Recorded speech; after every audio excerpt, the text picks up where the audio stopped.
ಹಾಸನಾಂಬೆ ದರ್ಶನದಲ್ಲಿ ಕಾಲ್ತುಳಿತದ ಎಚ್ಚರಿಕೆ. ಭಕ್ತರನ್ನ ನಿಯಂತ್ರಿಸಲು ಜಿಲ್ಲಾಧಿಕಾರಿಗೆ ಎಸ್ಪಿ ಪತ್ರ. ಹಾಸನಾಂಬೆ ದರ್ಶನದಲ್ಲಿ ಕಾಲ್ತುಳಿತದ ಎಚ್ಚರಿಕೆಗೆ ಸಂಬಂಧಪಟ್ಟಂತೆ ಭಕ್ತರನ್ನ ನಿಯಂತ್ರಣ ಮಾಡಲು ಜಿಲ್ಲಾಧಿಕಾರಿಗಳಿಗೆ ಎಸ್ಪಿ ಪತ್ರವನ್ನ ಬರೆದಿದ್ದಾರೆ. ರಾಜ್ಯ ಮತ್ತು ಹೊರ ರಾಜ್ಯದಿಂದ ಭಕ್ತರು ಆಗಮಿಸುತ್ತಾರೆ. ಸ್ಥಳಾವಕಾಶ ಮೀರಿ 3 ರಿಂದ 7 ಕಿಲೋಮೀಟರ್ ವರೆಗೂ ಕೂಡ ಸರತಿ ಸಾಲಿರುತ್ತೆ.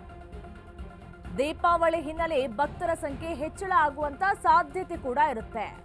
ದೇವಸ್ಥಾನ ಸುತ್ತಮುತ್ತ ಸ್ಥಳಾವಕಾಶ ಕೂಡ ಕಡಿಮೆ ಇದೆ. ಜನದಟ್ಟಣೆಗೆ ಅಹಿತಕರ ಘಟನೆ ಸಂಭವಿಸುವಂತಹ ಭೀತಿ ಕೂಡ ಇದೆ.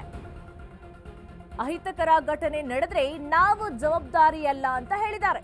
ಭಕ್ತರಿಗೆ ಶಾಂತವಾಗಿ ದರ್ಶನ ಪಡೆಯಲು ಎಸ್ಪಿ ಮನವಿಯನ್ನ ಮಾಡಿಕೊಂಡಿದ್ದಾರೆ. ರಾಜ್ಯ ಮತ್ತು ಹೊರ ರಾಜ್ಯದಿಂದ ಭಕ್ತರು ಆಗಮಿಸುತ್ತಾರೆ. ಅಲ್ಲಿ ಸುಮಾರು 3 ರಿಂದ 7 ಕಿಲೋಮೀಟರ್ ವರೆಗೂ ಕೂಡ ಸರತಿ ಸಾಲು ಇರುತ್ತೆ.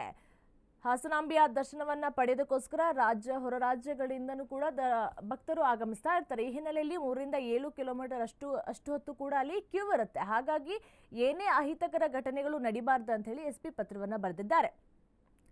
ಭಕ್ತರಿಗೆ ಶಾಂತವಾಗಿ ದರ್ಶನ ಪಡೆಯಲು ಎಸ್ಪಿ ಮನವಿಯನ್ನ ಮಾಡಿದ್ದಾರೆ. ಯಾವುದೇ ಕಾಲ್ತುಳಿತ ಆಗಬಾರ್ದು. ಯಾವುದೇ ಒಂದು ದೊಡ್ಡದಾಗಿ ಕಾರ್ಯಕ್ರಮ ನಡೀತು ಅಂತ ಹೇಳಿದ್ರೆ ಅಲ್ಲಿ ಸಾವಿರಾರು ಜನ 100 ಜನ ಸೇರ್ಕೊಂಡ್ರು ಅಂತ ಹೇಳಿದ್ರೆ ಇತ್ತೀಚಿನ ದಿನಗಳಲ್ಲಂತೂ ಕಾಲ್ತುಳಿತ ಆಗೋದು ಸರ್ವೇ ಸಾಮಾನ್ಯ ಆಗ್ಬಿಟ್ಟಿದೆ. ಈಗ ಹಾಸನಾಂಬೆಯನ್ನು ನೋಡೋದಕ್ಕೆ ರಾಜ್ಯ ದೇಶದಿಂದಲೂ ಕೂಡ ವಿದೇಶಿಗರು ಕೂಡ ಆಗಮಿಸ್ತಾ ಇದ್ದಾರೆ. ಈ ಹಿನ್ನೆಲೆಯಲ್ಲಿ 3 ರಿಂದ 7 ಕಿಲೋಮೀಟರ್ ಅಷ್ಟು ಕೂಡ ಕ್ಯೂ ಇರುತ್ತೆ. ಬೆಳಗ್ಗೆ ನಿಂತ್ಕೊಂಡ್ರೆ ಸಂಜೆ ಅಷ್ಟೊತ್ತಿಗೆ ದರ್ಶನ ಮುಗಿಯುವಂತ ಸಾಧ್ಯತೆಗಳು ಕೂಡ ಇರುತ್ತೆ. ಹಾಗಾಗಿ ಅಲ್ಲಿ ಯಾವುದೇ ನೂಕುನುಗ್ಗಳು ಇರಬಾರ್ದು, ಯಾವುದೇ ಅಹಿತಕರ ಘಟನೆಗಳು ಕೂಡ ನಡಿಬಾರ್ದು ಎನ್ನುವಂಥ ನೀತಿಯಿಂದ ಮುನ್ನೆಚ್ಚರಿಕಾ ಕ್ರಮವಾಗಿ ಅಲ್ಲಿ ಜಿಲ್ಲಾಡಳಿತಕ್ಕೂ ಕೂಡ ಸೂಚನೆಯನ್ನ ಕೊಟ್ಟಿದ್ದಾರೆ. ಏನೇ ಆದರೂ ಕೂಡ ಇದಕ್ಕೆ ನಾವು ಜವಾಬ್ದಾರಿಯಲ್ಲ. ಭಕ್ತರಿಗೆ ಶಾಂತವಾಗಿ ದರ್ಶನವನ್ನ ಪಡೆಯಲು ಎಸ್ಪಿ ಮನವಿಯನ್ನ ಮಾಡಿಕೊಂಡಿದ್ದಾರೆ. ಈಗ ಹಾಸನಾಂಬೆಯನ್ನ ನೋಡೋದಕ್ಕೋಸ್ಕರ ರಾಜ್ಯದ ನಾನಾ ಭಾಗಗಳಿಂದ ಭಕ್ತರು ಆಗಮಿಸ್ತಾ ಇದ್ದಾರೆ. ಸಿಎಂ ಡಿಸಿಎಂ ಸೇರಿದಂತೆ ಎಲ್ಲರೂ ಕೂಡ ಹಾಸನಾಂಬೆಯನ್ನು ನೋಡೋದಕ್ಕೆ ಕಾತರಾಗಿ ಕಾಯ್ತಾ ಇದ್ದಾರೆ.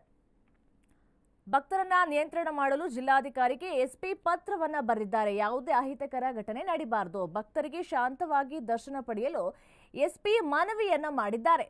ಸುಮಾರು 3 ರಿಂದ 7 ಕಿಲೋಮೀಟರ್ ವರೆಗೂ ಕೂಡ ಸರತಿ ಸಾಲು ಇರುತ್ತೆ.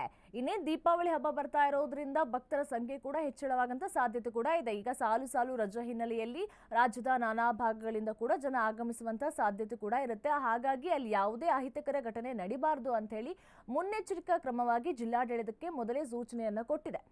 ಯಾವುದೇ ಅಹಿತಕರ ಘಟನೆ ನಡಿಬಾರದು ಅಂತ ಹೇಳಿ. ಯಾಕಂತ ಹೇಳಿದ್ರೆ ಇತ್ತೀಚಿನ ದಿನಗಳಲ್ಲಂತೂ ಕಾಲ್ತುಳಿತ ಸಂಭವಿಸುತ್ತಿರುವಂತ ಹೆಚ್ಚಾಗಿ ಹೋಗ್ಬಿಟ್ಟಿದೆ.